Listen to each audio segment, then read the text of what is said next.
Bénisse.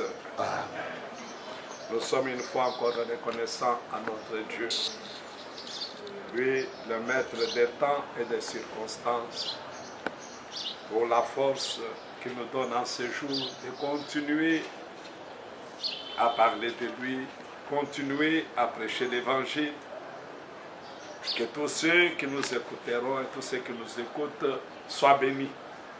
Ainsi, nous prenons le livre de 1 roi, à son chapitre 17, comme nous l'avions pris autrefois. 1 roi, chapitre 17. Au premier verset, il est dit: Élie le Tishbite, l'un des habitants de Galade, dit à Akab: L'Éternel est vivant, les dieux d'Israël devant qui je me tiens. Il n'y aura ces années-ci ni rosée ni pluie, sinon à ma parole. La parole de l'Éternel lui fit adressant ces mots: Pars d'ici, dirige-toi vers l'est, et cache-toi près du torrent de Kérit qui est en face du Jourdain. Tu boiras de l'eau du torrent, et j'ai ordonné aux corbeaux de te nourrir là. Amen. Amen. Et au verset 8, alors la parole de l'Éternel lui fit adressant ces mots: Lève-toi, va à Sarepta, qui appartient à Sidon, reste-y. Voici que j'ai ordonné à une veuve de te nourrir. Et Élie se leva. Que Dieu bénisse la lecture de sa parole. Mes bien-aimés frères et sœurs, Dieu est un être surnaturel. Dieu est l'auteur de la création tout entière. Dieu est celui qui nous a fait. Et Dieu contrôle tous nos pas du jour au lendemain. Nous voyons qu'en Israël, à cette époque ici, à cause du péché, le pays avait été frappé. Le Seigneur avait fermé le ciel et que la pluie ne pouvait jamais plus tomber, si ce n'est à la parole d'Élie, le prophète de Dieu. Mais cet Élie, quoique la Bible ne nous montre pas ses origines, mais Élie était un serviteur de Dieu, que Dieu lui-même a pris soin de confirmer. Ainsi, tout enfant de Dieu, comme le dit aussi le livre de Jean, à son chapitre 1er, le livre de Jean, dans les évangiles, à son chapitre 1er, la Bible dit ceci. Au verset 7, nous lisons: Il vint comme témoin pour rendre témoignage à la lumière, afin que tous croient par lui. Il n'était pas la lumière, mais il vint pour rendre témoignage à la lumière. En tout temps, Dieu suscite toujours un homme qu'il envoie vers son peuple, afin qu'il leur apporte le message que Dieu leur envoie. Verset 9. C'était la véritable lumière, qui en venant dans le monde éclaire tout homme. Elle était dans le monde, et le monde a été fait par elle, et le monde ne l'a pas connue. Elle est venue chez les siens, et les siens ne l'ont pas reçue. Mais à tous ceux qui l'ont reçue, elle a donné le pouvoir de devenir enfants de Dieu, à ceux qui croient à son nom. Amen. Un enfant de Dieu, un serviteur de Dieu, ne se déclare jamais serviteur de Dieu et ne se déclare jamais enfant de Dieu. Mais un enfant de Dieu procède de l'engendrement qui est opéré par la parole du Seigneur. Un serviteur de Dieu, il l'est parce que Dieu l'a appelé et Dieu l'a commissionné. On ne devient pas serviteur de Dieu par soi-même, comme on ne peut pas aussi devenir enfant de Dieu par soi-même. Mais bien aimés frères et sœurs, en tant qu'enfant de Dieu, chacun doit avoir fait une expérience véritable et réelle. Dans le livre de Matthieu, je crois c'est au chapitre 11e, le verset 25, je crois,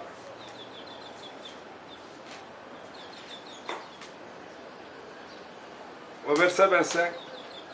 En ce jour, en ce temps-là, Jésus prit la parole et dit, je te loue, Père, Seigneur du ciel et de la terre, de ce que tu as caché ces choses aux sages et aux intelligents, et de ce que tu les as révélées aux enfants. Oui, Père, je te loue de ce que tel a été ton bienveillant dessein. Alors au 27, tout m'a été remis par mon Père. Et personne ne connaît le Fils si ce n'est le Père.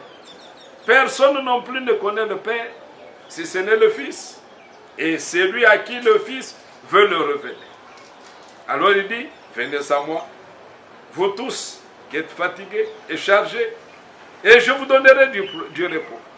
Prenez mon joug sur vous et recevez mes instructions, car je suis doux et humble de cœur, et vous trouverez du repos pour vos âmes. Amen. Ceux qui sont à Dieu, ce sont ceux qui sont engendrés par lui. Et ceux qui sont engendrés par lui ont une expérience réelle et véritable avec leur Seigneur. C'est ainsi qu'ils marchent, sachant qu'il y a quelqu'un qui les a appelés, sachant qu'il y a quelqu'un qui marche avec eux. Voilà l'exemple d'Élie. Élie ne faisait pas des aventures. Dieu l'appelle. Dieu voit que la reine est en train de le pourchasser. Élie avait un contact permanent avec son Dieu. Son Dieu est descendu pour lui dire, va au torrent de Kéri. Parce qu'il fouillait la reine Jézabel qui voulait lui ôter la vie. Va là, j'ai ordonné au corbeau de te donner à manger. Si Élie ne connaissait pas Dieu, si Élie n'avait pas un contact avec Dieu, il ne serait jamais parti. Si Élie n'était pas connu de Dieu, Dieu ne l'enverrait jamais. C'est ainsi que tout enfant de Dieu, qui ne se proclame pas enfant de Dieu par lui-même, mais qu'il soit enfant de Dieu par rapport à l'expérience qu'il a fait avec Dieu. Que tout serviteur de Dieu ne se déclare pas serviteur de Dieu, mais qu'il ait une expérience qu'il doit avoir fait avec Dieu, afin qu'il soit rassuré que ce qu'il fait, Dieu est ensemble avec lui. Nous pouvons voir cet exemple dans le Nouveau Testament avec Paul. Paul servait Dieu, mais il servait un Dieu qu'il ne connaissait pas. C'est ainsi qu'il allait déranger, tourmenter, massacrer ceux qui servaient ce Dieu-là que lui pensait servir. Mais un jour, Paul a fait une expérience. De cette expérience, Dieu lui dit, va, entre dans le village qui est devant toi, tu trouveras un homme. Et avant que Paul ne s'en aille, le même Dieu va voir un serviteur de l'autre côté pour dire quelqu'un viendrait ici. Bien-aimés, nous ne marchons pas avec Dieu par aventure. Nous ne servons pas Dieu par aventure. Que chacun de nous, pendant ce moment que Dieu nous a accordé, parce que nous croyons que c'est Dieu qui a accepté que le monde aujourd'hui soit aux arrêts. C'est pour que chacun de nous, celui qui n'avait pas le temps pour la prière, qu'il trouve le temps pour la prière. Celui qui n'avait pas le temps pour la lecture de la parole, le moment nous est donné pour lire suffisamment la parole. Et pour rester devant le Seigneur. Celui qui n'a pas encore fait une expérience, le temps lui est donné pour faire ses expériences. Je crois que le Seigneur, qui est le maître des temps, qui est le maître des circonstances, il contrôle toutes choses. Nous n'allons pas continuer à nous lamenter, mais nous devons chercher quel est le bénéfice que nous devions tirer pendant que cette pandémie terrasse la terre tout entière. Mais nous sommes calmes, nous sommes sans inquiétude, parce que nous savons qu'il nous garde, qu'il nous protège, qu'il nous sécurise. Il ne nous a pas seulement laissés, mais il nous parle. Pas seulement au moyen de sa parole, mais Dieu a plusieurs manières dont il utilise pour parler à ses enfants. Lisons bien la Bible, nous verrons autant. Dieu peut te parler dans un songe. Dieu peut te parler dans la prédication. Dieu peut te parler par un événement qui passe. Dieu peut te parler par une prophétie. Le Seigneur Jésus-Christ n'a pas changé. Comme la Bible nous l'enseigne, il demeure le même. Et s'il a sauvé ceux d'autrefois, s'il a sauvé, béni ceux d'autrefois, aujourd'hui il est le même Dieu, avec la même puissance, avec la même vérité, avec le même Saint-Esprit. Il conduit son peuple aujourd'hui. Ne soyons jamais dans la distraction. Ce qui est arrivé, pour nous c'est un enseignement. C'est pour que nous puissions nous préparer. Voilà que ce coronavirus est venu. Il a brusqué l'humanité tout entière. Mais la Bible nous enseigne que le Seigneur viendra comme un voleur pour prendre les siens. C'est que de la même manière que nous avons été surpris par le coronavirus, le Seigneur viendra aussi nous surprendre. Mais je crois que pour tous les élus, personne ne sera surpris. Pour les élus, nous sommes avisés. Pour les élus, nous savons que c'est le temps pour nous mettre en ordre avec le Seigneur, comme il est dit dans Matthieu 25. Dans Matthieu 25, au verset 6, l'Écriture dit, permettez, au milieu de la nuit, il y a un cri, voici l'époux, sortez à sa rencontre. Alors toutes ces vierges s'élevèrent et préparèrent leurs lampes. Les folles dirent aux sages, donnez-nous de votre huile, car nos lampes s'éteignent. Les sages répondirent, non, il n'y en aurait pas assez pour nous et pour vous. Allez plutôt chez ceux qui en vendent et achetez-en pour vous. Pendant qu'ils allaient en acheter, l'époux arriva.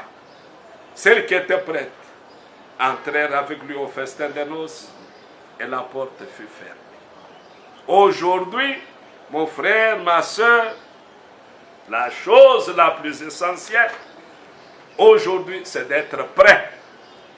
Et être prêt, c'est avoir pas seulement la lampe, pas seulement l'huile, mais aussi l'huile de réserve. C'est ce qu'enseignent les Saintes Écritures. Avec les premiers croyants, dans Actes chapitre 2, cette expérience a été faite. Actes chapitre 2, nous lisons à partir du verset 36. L'Écriture dit que toute la maison d'Israël sache donc avec certitude que Dieu a fait Seigneur et Christ. C'est Jésus que vous avez crucifié. Après avoir entendu cela, ils eurent le cœur vivement touché. Et ils dirent à Pierre et aux autres apôtres, frères, que ferons-nous?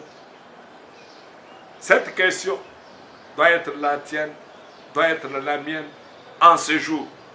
Et cette réponse qui sera donnée, qu'elle soit pour toi et qu'elle soit pour moi aussi. Pierre leur dit, répentez-vous et que chacun de vous soit baptisé au nom de Jésus-Christ pour le pardon de vos péchés. Et vous recevrez les dons du Saint-Esprit. Le prophète de Dieu dit, si quelqu'un dit s'être repenti, avoir mis sa vie en ordre, et qu'il n'ait pas reçu le Saint-Esprit, il fait de Dieu un menteur. Cette expérience, quand vous lisez le verset 38, Pierre leur dit, repentez-vous et que chacun de vous soit baptisé au nom de Jésus-Christ pour le pardon de vos péchés et vous recevrez le don du Saint-Esprit, car la promesse est pour vous, pour vos enfants et pour tous ceux qui sont au loin, en aussi grand nombre que le Seigneur notre Dieu les appellera. Donc cette promesse est pour toi, cette promesse est pour moi, cette promesse est pour nous aujourd'hui. Nous sommes dans l'obligation de faire cette expérience. Maintenant que nous écoutons cette parole, là où nous sommes en confinement, Dieu nous a donné suffisamment de temps pour que nous restions à genoux, pour que nous implorions sa grâce, pour qu'il nous accorde de faire la même expérience qu'ont fait les premiers croyants. Parce que la même parole que nous recevons aujourd'hui est la parole qu'eux aussi avaient reçue. La repentance qu'ils ont faite jadis est la même que nous aussi nous devons faire. Nous devons abandonner nos voies. Nous devons abandonner nos dieux. Nous devons revenir au Seigneur. Prier jusqu'à ce que... Regardez que les disciples, si nous revenons au chapitre 1er, ils se sont renfermés pendant 10 jours. Ils ne voulaient pas sortir de là parce qu'il a dit restez. Jusqu'à ce que nous aussi ayons cette devise. Je resterai à genoux.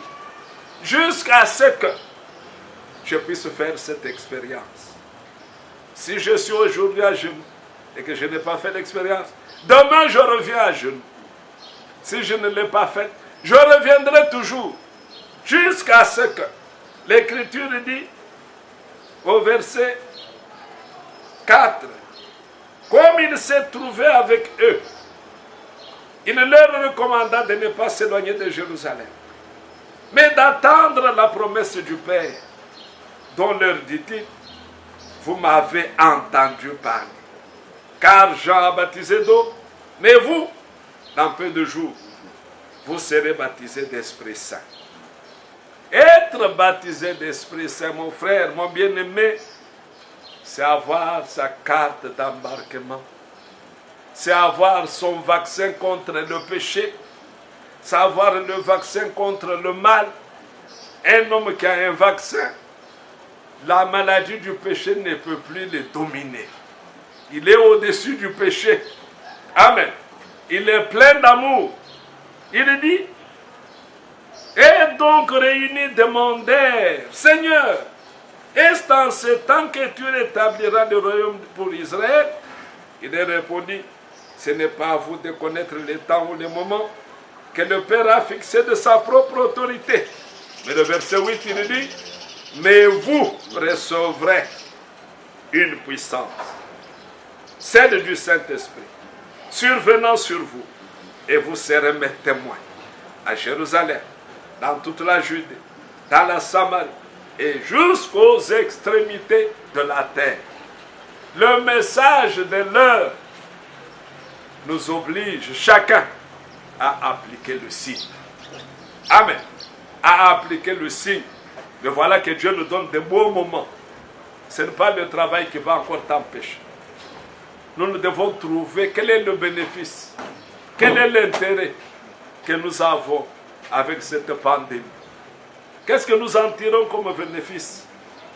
Parce que tous les autres peuvent regretter. Mais nous savions que nous avons toujours dit, oh non, je n'ai pas assez de temps. Le boulot m'a pris trop de temps. Mais aujourd'hui, Dieu t'a donné suffisamment de temps, mon bien-aimé, pour que tu restes à genoux.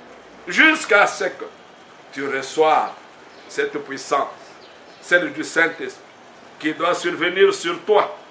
Amen. Après avoir dit cela, il fut élevé pendant qu'il le regarde.